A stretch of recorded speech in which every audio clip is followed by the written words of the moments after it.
Le prochain boom de l'IA a peut-être déjà commencé, il est sous tes yeux. Et là, je suis pas en train de te parler d'un nouveau chatbot ou d'une nouvelle entreprise qui va venir concurrencer OpenIA. Là, je te parle vraiment du moment où l'IA va sortir de ton écran pour arriver dans le monde réel. Que ce soit dans les usines, dans les entrepôts, dans les hôpitaux, dans l'agriculture et potentiellement même chez toi. Et c'est ce qu'on appelle l'IA physique. Donc dans cette vidéo, je vais te montrer pourquoi cette vague commence maintenant. Et surtout, je vais te présenter 3 actions que je vais potentiellement mettre dans mon portefeuille pour profiter de cette phase de l'IA physique. Et tu vas voir, elles sont hyper intéressantes. Pourquoi? Tout simplement parce qu'elles couvrent 3 étapes essentielles de la robotique. Alors quand je parle d'IA physique, bien évidemment, je parle de robotique principalement.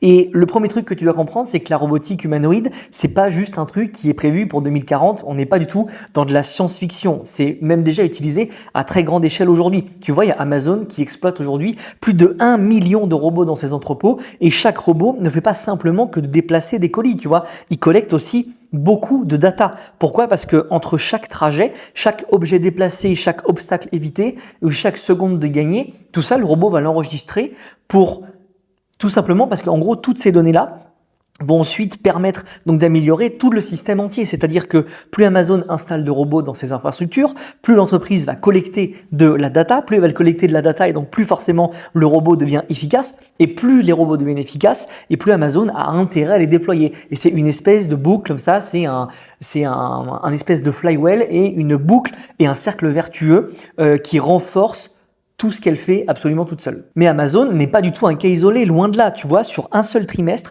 c'est quasiment 16 milliards de dollars qui ont été investis dans des entreprises de robotique. Et rien que sur le premier semestre 2026, les startups du secteur ont levé plus d'argent que pendant toute l'année 2025. Je sais pas si tu te rends compte. Il y a Tesla qui a retiré une grande partie de son ancienne ligne de production des modèles S, notamment pour préparer l'avenir avec la partie des robots humanoïdes, donc leur propre robot Optimus. Figuria, eux, ils sont en train de développer une usine en Californie avec l'objectif de produire jusqu'à 1 robot par heure, ou encore Boston Dynamics qui eux commencent à déployer leur nouvelle génération de robots qui s'appellent les Atlas, et Hyundai parlerait même d'avoir déjà commandé à peu près plus de 30 000 unités. Et en parallèle, les robots deviennent quand même de moins en moins chers. Il y a encore quelques années, un robot humanoïde qui était extrêmement avancé pouvait coûter à peu près dans les 250 000 dollars. Alors qu'aujourd'hui, il y a certains modèles qui sont annoncés entre 30 000 et 100 000 dollars, et même certaines entreprises chinoises arrivent aujourd'hui à sortir et à concevoir des modèles qui sont beaucoup plus simples et qui sont beaucoup moins coûteux, qui tourneraient à peu près entre 15 et 16 000 dollars. La différence est juste énorme. Et la partie du coup aujourd'hui, elle est extrêmement importante. Pourquoi à ton avis? Imagine que tu diriges une usine. Tu as des postes à répétition, tu as des équipes à recruter,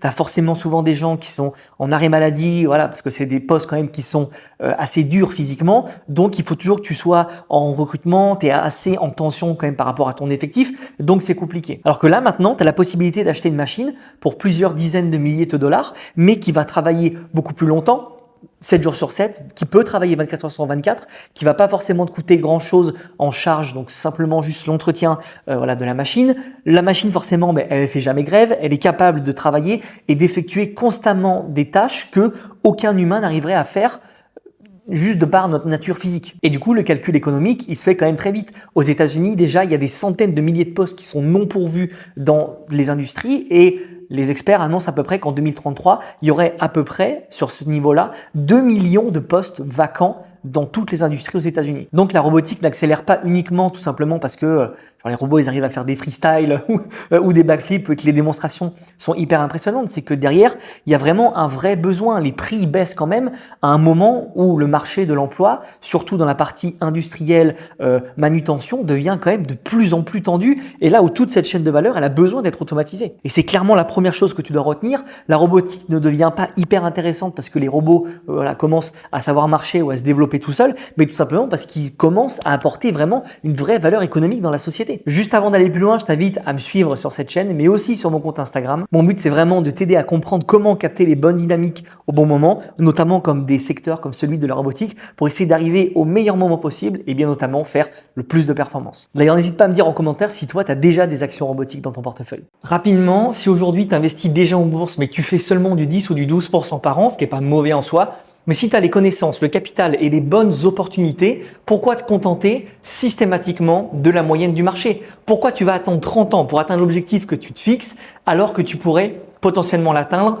en 2 fois moins de temps avec une stratégie qui est beaucoup plus intelligente, qui est beaucoup plus active et qui est surtout beaucoup mieux positionnée dans le marché dans lequel on se trouve aujourd'hui. Donc si tu veux apprendre à identifier les bonnes actions avant la majorité du marché, profiter des cycles, protéger tes plus-values et surtout construire un portefeuille qui est capable d'aller chercher beaucoup plus de performance, tu as juste à cliquer sur le lien qui est dans la description de cette vidéo. Tu auras la possibilité de réserver un appel avec moi pour qu'on puisse analyser ton portefeuille actuel, comprendre tes objectifs, voir ce qu'il faudrait mettre en place pour les atteindre de manière beaucoup plus rapidement et surtout comment construire une stratégie qui est réellement adaptée à ta situation personnelle. Allez, on retourne à la vidéo. En introduction de cette vidéo, je t'ai dit que j'allais te présenter 3 entreprises en lien avec la robotique sur différentes échelles et sur différents secteurs. Et la première action que je vais te présenter tout de suite, c'est l'entreprise Ambarella. Un robot, il peut avoir les meilleurs bras et les meilleures jambes du monde s'il ne comprend pas et qu'il ne voit pas ce qu'il y a devant lui. Ça ne servira à rien. Imagine un robot qui est dans une usine, il doit éviter les personnes avec qui il travaille, il doit être en capacité de comprendre son environnement, de pouvoir porter des charges, de les déplacer et surtout de prendre des décisions en une fraction de seconde. Pourquoi? Parce que le robot, vu qu'il est dans un environnement avec des gens, il n'a pas la possibilité et il ne peut pas se permettre finalement de traiter l'image, de traiter l'information, d'envoyer la data dans un data center ou dans un centre de données qui se trouve à des centaines de kilomètres, voire des milliers de kilomètres, que l'information soit traitée, retranscrite et après renvoyée directement au produit. Parce que sinon, quelques secondes plus tard, le mec, il est dans le mur. Donc, c'est pour ça que la machine doit être en capacité de traiter l'information en interne et c'est exactement ce que fait Ambarella et pourquoi elle est hyper intéressante. Pourquoi? C'est parce qu'elle conçoit les puces d'intelligence artificielles qui sont directement embarquées dans le robot. Pour faire simple, la caméra récupère les images et ensuite la puce Ambarella analyse ces images directement dans le robot et donne les bonnes informations. Elle va lui permettre de reconnaître des objets, de comprendre son environnement et surtout de prendre des décisions en temps réel, comme je te l'ai dit, puisque c'est ça qui va aussi jouer et qui va faire que les robots auront la capacité d'interagir et de travailler avec le monde des humains réellement. Pourquoi? Parce qu'ils peuvent réagir extrêmement vite et pas simplement de demander de traiter l'information dans un centre de données extérieur, tout simplement parce que là, c'est directement traité dans la machine. Et ça a quand même beaucoup d'avantages. Pourquoi? Parce que la consommation électrique est relativement faible. Ils annoncent une puce qui est capable de fournir des centaines de milliers de milliards d'opérations par seconde, tout en consommant à peu près moins de 5 watts, ce qui est littéralement rien du tout pour une machine qui est capable de travailler comme ça, tu vois. Et dans le robot, l'énergie, c'est clairement essentiel parce qu'une puce qui est ultra puissante, ça vide la batterie en clairement 25 ou 30 minutes maximum. Et ce qu'il faut bien comprendre, c'est que dans un robot, l'énergie, c'est clairement essentiel. Si tu as une puce qui est ultra puissante, mais qui vide la batterie du robot en 25 minutes, ça sert clairement à rien. Alors que là, ce qui rend Ambarella, pour le coup, qui est hyper intéressante, c'est qu'elle est progressivement devenue une vraie entreprise d'Edge IA. C'est-à-dire qu'aujourd'hui, environ 80% de son chiffre d'affaires qui provient déjà de ces produits d'intelligence artificielle embarqués et de ses anciennes activités qui sont liées au simple traitement vidéo, mais qui devient quand même aujourd'hui pas mal minoritaire. Ils ont vraiment en fait toute cette partie Edge IA qui prend de plus en plus de place dans leur chiffre d'affaires. Et ça, c'est hyper intéressant pour le développement et la croissance de l'entreprise. Donc là, tu as clairement une entreprise qui est en train de changer de visage, qui est en train d'évoluer et les chiffres commencent vraiment à se sentir et à se faire directement suivre directement dans les bilans financiers. Même si tu sais très bien que voilà, c'est pas le truc que je préfère regarder, mais là pour le coup, c'est quand même intéressant de s'y arrêter. Les estimations annuelles, comme tu le vois sur l'écran, tablaient à peu près sur une croissance du chiffre d'affaires de 37% par an et le dernier chiffre d'affaires trimestriel avait dépassé les 100 millions de dollars et surtout l'entreprise conserve une marge brute de proche de 60%, ce qui est littéralement énorme pour de la conception de matériel comme ça, donc du hardware. Ça veut dire que malgré sa petite taille aujourd'hui, puisque Ambarella ne vaut à peine que 3 milliards de dollars à l'heure à laquelle je tourne cette vidéo, elle vend des produits qui sont suffisamment spécialisés pour quand même garder des marges qui sont très très élevées. Et ça, pour le business model, c'est très très bien. Là, par contre, le risque est lui aussi très clair. Mais pourquoi? Parce que Ambarella, elle affronte quand même des géants en face d'elle, que ce soit Nvidia, Qualcomm, et des clients quand même qui peuvent décider du jour au lendemain de concevoir leur propre puce et d'arrêter de passer par Ambarella. Elle dépend aussi énormément de gros contrats, donc pour le coup, si le projet est retardé ou que elle perd des clients qui sont potentiellement importants, son chiffre d'affaires va baisser et sa volatilité pourrait largement augmenter. Et l'entreprise aujourd'hui investit encore énormément dans sa recherche, qui rend bien évidemment ses marges et sa rentabilité assez fragiles. Donc la thèse d'investissement sur cette boîte-là, c'est très simple, c'est-à-dire que on va développer la robotique, Les robots, ils vont avoir besoin de vision et de traiter cette vision-là pour être en capacité de prendre des informations en temps réel et de mettre entre guillemets directement l'intelligence artificielle dans la machine. Et c'est là qu'Ambarella aujourd'hui a vraiment la possibilité de tirer son épingle du jeu et de devenir l'un des plus grands spécialistes de cette couche, à savoir le traitement de l'information pour que la machine puisse opérer en temps réel. Mais avant qu'un robot puisse voir, se déplacer ou même traiter les informations, il faut déjà fabriquer et tester toutes les puces et les matériaux réellement qu'ils composent. Et c'est exactement ce que fait la deuxième action que je vais te présenter, qui est l'entreprise Teradyn. C'est une boîte qui est surtout connue pour ses équipements et sa capacité à tester les semi-conducteurs avant de les faire opérer directement dans les machines. En gros, pour faire simple, plus les puces deviennent puissantes et complexes et plus c'est difficile à vérifier qu'elles fonctionnent bien correctement avant d'être installées dans les machines ou dans les data centers par exemple. Donc, dans une puce, tu peux avoir des milliers ou des milliards de transistors directement en fait dans la puce, mais s'il y a une seule partie qui ne fonctionne pas correctement, en gros c'est toute la puce dans son intégralité qui est bonne à jeter à la poubelle et qui ne fonctionnera pas. Et donc Teradyn, eux, ils fabriquent les machines qui testent en gros tous ces composants-là avant qu'ils soient directement intégrés dans les serveurs, dans les voitures autonomes et demain dans les fameux robots humanoïdes. Donc comme tu peux le voir sur l'écran, son chiffre d'affaires a progressé de 87% sur un an, notamment grâce à la demande liée aux infrastructures de calcul. Ça a fait exploser leurs revenus. Mais le truc encore plus intéressant, c'est que aujourd'hui, Teradyn possède également une entreprise qui s'appelle Universal Robots qui fabrique ce qu'on appelle des robots collaboratifs. En gros, c'est des énormes bras robotisés qui sont capables de travailler directement à côté des humains dans les usines, dans les entrepôts ou alors dans un atelier quelconque. Donc ce qui est vraiment cool avec cette boîte, c'est que Teradyn profite de la robotique à 2 reprises. Pourquoi? Parce qu'elle gagne de l'argent quand les fabricants ont besoin et produisent davantage de puces qui sont de plus en plus complexes parce que forcément, il faut qu'il y ait quelqu'un pour les tester. Et elles gagnent aussi de l'argent quand les entreprises achètent directement des robots pour automatiser leurs entrepôts, leurs usines et leurs centres directement là où les gens travaillent. Donc ce qui est cool avec cette boîte en fait, c'est que Teradyn, elle profite à 2 endroits de la partie robotique. Elle profite quand les entreprises ont besoin donc de concevoir des puces toujours de plus en plus complexes. Pourquoi? Parce que faut qu'il y ait quelqu'un pour les tester. Et surtout, elle gagne de l'argent quand les entreprises ont besoin d'acquérir des bras robotisés pour les mettre directement dans leurs entrepôts et en gros dans les centres où les gens travaillent réellement. Donc pour ça, elle est super cool et c'est pour ça que je te la présente aujourd'hui parce qu'elle profite vraiment de la robotique à 2 endroits qui sont extrêmement intéressants. Et ce qui est cool en plus de ça, c'est que la division robotique ne représenterait aujourd'hui qu'une toute petite partie du groupe. On parle d'à peu près 10% du chiffre d'affaires alors que cette partie-là progressait d'environ 32% par an. Donc ce qui est littéralement rien comparé à ce que ça va valoir plus tard. Et c'est exactement ce que j'aime dans ce dossier, tu vois, c'est que la boîte, en fait, elle n'a pas besoin de l'arrivée des robots humanoïdes pour générer déjà de l'argent. Il y a déjà l'activité annexe, la partie vraiment robotique réelle, donc avec les bras, qui lui permet déjà de générer des revenus. Et la partie robotique avec la conception des puces, etc., ça représente quand même une option supplémentaire dans les prochaines années. Le risque principal aujourd'hui pour la boîte, c'est forcément la valorisation. Le marché attend déjà beaucoup de croissance de la part de l'entreprise. C'est déjà pas mal pricé dans le cours d'aujourd'hui. Mais en gros, si les dépenses des data centers ralentissent ou qu'on on a quand même la partie sur la robotique qui se développe potentiellement moins vite que prévu, ça peut avoir aussi des répercussions sur le cours et l'entreprise peut être largement sanctionnée par rapport à ça.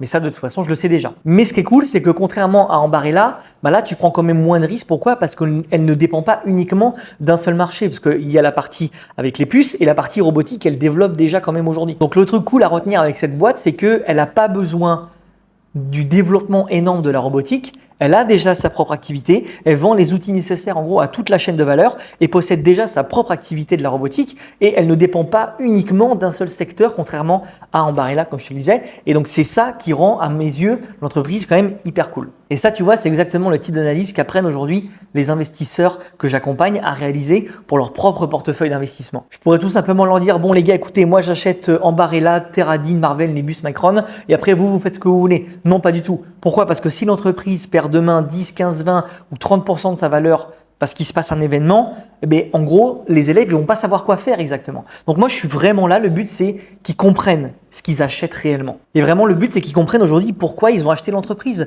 par quelles étapes ils vont devoir passer si la thèse se confirme ou non, quels sont les chiffres qu'ils vont devoir garder, quels sont les éléments hyper intéressants dans leur propre secteur d'activité qu'ils vont devoir regarder pour savoir si la thèse se confirme, que la croissance est terminée ou qu'il reste encore du potentiel de hausse, quel va être le rôle de chaque entreprise dans le marché dans lequel elle se positionne. C'est clairement toute cette vision-là, au-delà des chiffres bien évidemment, c'est vraiment toute cette vision de je comprends l'entreprise et l'environnement dans lequel elle évolue pour savoir s'il y a encore du potentiel de croissance ou non. Pourquoi? Parce qu'elle répond à un problème extrêmement précis qui fait que beaucoup d'entreprises vont avoir besoin de cette boîte en question dans le futur. Voilà, parce que là, le petit exercice là qu'on fait tous les deux dans la vidéo, bien évidemment, c'est que 1/10 de ce que tu dois normalement regarder et implémenter pour construire tout le système en gros qui va composer ton portefeuille. Tu vois, le but c'est pas simplement juste d'acheter des entreprises que je te donne là comme ça sur YouTube. Pourquoi? Parce que tu feras jamais les mêmes performances que moi finalement. Pourquoi? Parce que si tu n'as pas ce full système que j'ai moi aujourd'hui dans mon portefeuille et dans mes investissements, tu vas jamais pouvoir réussir à performer comme moi je le fais. Pourquoi? Parce que tu ne sauras pas quelle est réellement la structure et l'architecture globale de mon portefeuille, les pondérations que je mets sur mes actions, moi quand est-ce que je rentre, quand est-ce que je sors, quand est-ce que je renforce. Tu vois, chaque position est extrêmement calibrée et tout s'intègre bien autour d'un bon système et je sais aussi quand renforcer pendant les périodes de baisse, etc. Donc c'est tous ces éléments-là qui font qu'aujourd'hui je performe alors que toi tu ne performes pas, alors que ça se trouve on a exactement les mêmes actions dans nos portefeuilles respectifs. Pour revenir à la vidéo, on arrive maintenant directement sur l'action la plus exposée aujourd'hui sur la partie de la robotique. Enfin, c'est l'une des trois du moins qui est la plus exposée directement au secteur de la robotique et c'est l'entreprise Symbotic. Donc eux, en gros, ils développent pas des robots humanoïdes qui sont capables de faire des saltos arrière, etc. et de faire des trucs de ouf. Eux, ils sont simplement dans l'automatisation des entrepôts. Alors c'est beaucoup moins impressionnant, c'est sûr, mais déjà, c'est beaucoup plus concret et ça rapporte déjà de l'argent. Dans un entrepôt classique, tu as des salariés qui sont là sur le terrain, sur le floor, qui doivent récupérer des produits, qui doivent les déplacer, les stocker, les trier, préparer les commandes, etc. C'est long, c'est fastidieux, c'est coûteux. Encore une fois, ça reprend un peu ce truc de vu que les humains ils font quand même des tâches répétitives, etc. C'est quand même compliqué pour le corps. Donc il y a beaucoup de gens en arrêt maladie, etc. Et en fait, ce qui fait que l'entreprise et l'entrepôt en question fonctionnent toujours à flux tendu. Et c'est précisément là que Symbotic va installer des systèmes complets qui sont capables d'automatiser une grande partie de ces tâches. Donc en gros, il y a des robots qui déplacent les produits, il y a les caméras qui contrôlent toutes les marchandises et les logiciels déterminent où placer chaque article et surtout le système cherche toujours en permanence la manière en gros la plus rapide et la moins coûteuse pour préparer une commande. Donc elle est faite vraiment pour collecter la data par rapport à ce qu'elle est capable de faire aujourd'hui, pour essayer de scaler toute la chaîne pour que ce soit beaucoup plus rapide et beaucoup moins cher. Donc Symbotic ne vend pas simplement des robots, mais elle transforme carrément tout l'entrepôt en une machine qui est 100% automatisée. Et je vais te le montrer juste maintenant, mais les clients sont quand même déjà là. Tu vois, le plus gros client de Symbotic aujourd'hui, c'est Walmart, c'est l'un de ses plus gros partenaires. L'entreprise possède déjà également plus de 22 milliards de contrats qui sont prêts à être exécutés. Donc son problème, c'est pas de savoir si elle trouvera des clients quand même aujourd'hui, mais plutôt de savoir si elle va réussir à déployer l'intégralité de ces systèmes et de ce qu'elle promet aujourd'hui donc correctement, dans les délais impartis et surtout sans faire exploser ses coûts. Et c'est là vraiment que le dossier Symbotic devient hyper intéressant. Pourquoi? Parce que elle avait enregistré une forte croissance de son chiffre d'affaires, ses marges s'amélioraient et l'entreprise avait récemment atteint la rentabilité sur plusieurs trimestres. Donc elle commence vraiment à passer d'une promesse de croissance à vraiment une boîte qui commence à gagner de l'argent, à être hyper sérieuse sur le secteur. Et là, ça change quand même pas mal la dynamique de la boîte parce qu'elle commence réellement à gagner de l'argent. Mais comme je te disais, le gros risque aujourd'hui quand même, c'est qu'elle dépend principalement de Walmart. Si Walmart ralentit ses investissements, qu'il y a du retard de projet ou tout simplement qu'ils veulent changer de stratégie, bah là c'est vrai que Symbotic pourrait se retrouver dans une énorme difficulté. Pourquoi? Parce qu'ils représentent une énorme partie de leur chiffre d'affaires aujourd'hui. Mais tu pourrais me dire, mais de toute façon c'est pas grave, même si demain il y a le ralentissement avec Walmart, ils ont quand même 22 milliards de dollars de contrats de signés. Oui, c'est signé, mais c'est pas délivré. Parce que en soi, théoriquement, le contrat signé, c'est pas réellement du chiffre d'affaires que tu as dans la poche. C'est une promesse de travail que tu vas réaliser. Et si derrière tout se passe pas comme prévu, bah les 22 milliards, ils sont pas actés.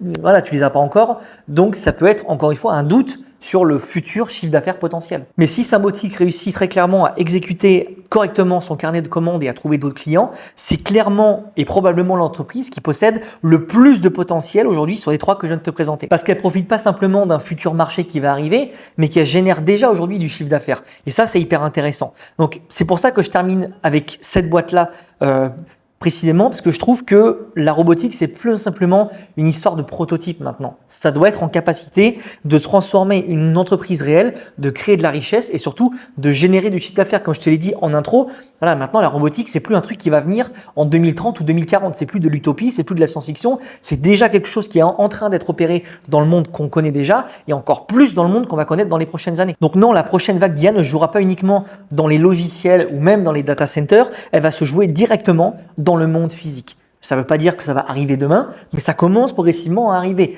J'avais fait d'ailleurs notamment aux membres de l'écosystème il y a plusieurs semaines déjà maintenant, une introduction sur l'IA physique. Je leur avais présenté déjà ces entreprises-là, même beaucoup d'autres qui sont encore mieux positionnées sur la chaîne de valeur que celle-ci et ils commencent déjà progressivement sur une certaine pondération de leur portefeuille à déjà implémenter donc des actions comme ça dans leur portefeuille pour arriver au bon moment du cycle et progressivement au fur et à mesure des différents catalyseurs qui arriveront sur les marchés dans les prochaines semaines et dans les prochains mois, qui sont maintenant en capacité d'identifier sur leur portefeuille, grâce à toutes les connaissances et aux ressources qu'on leur a données, ils vont pouvoir augmenter progressivement leur taille donc de ces actions-là dans leur portefeuille pour être exposés vraiment au bon moment du cycle et réussir potentiellement dans les prochaines années à faire des performances de 200, 300, 400, voire même 500% sur leur portefeuille grâce à des entreprises comme celle-ci. Donc l'IA physique va vraiment jouer un rôle déterminant dans le monde dans lequel on va vivre dans les prochaines années, que ce soit dans les usines, dans les entrepôts, même les véhicules autonomes. J'en ferai une prochaine vidéo là dans pas très longtemps pour t'expliquer réellement le fonctionnement des voitures autonomes et de quelles sont les entreprises que tu vas pouvoir cibler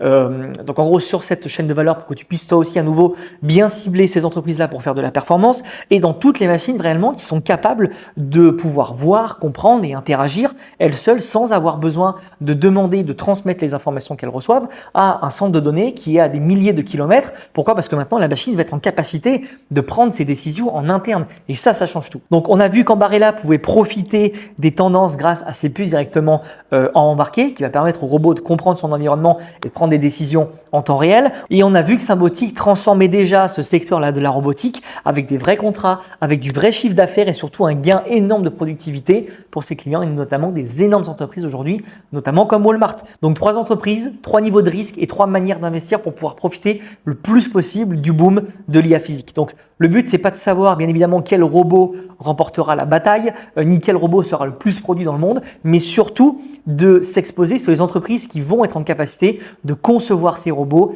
et ça, peu importe le robot qui finira numéro 1 à la fin du cycle. C'est exactement comme avec l'IA aujourd'hui. En fait, comme je t'explique à chaque fois dans les différentes chaînes de valeur, tu vois, c'est exactement la même chose. C'est qu'en gros, le but, c'est pas de savoir qui sera le prochain Anthropic ou le prochain ChatGPT, mais le but, c'est vraiment d'investir sur les entreprises qui rendent tous ces géants-là possibles et aujourd'hui et fonctionnables. Voilà, c'est tout pour cette vidéo. N'hésite pas à liker, à t'abonner, à commenter. Je réponds absolument à tout le monde et moi, je te dis à la prochaine pour une nouvelle vidéo.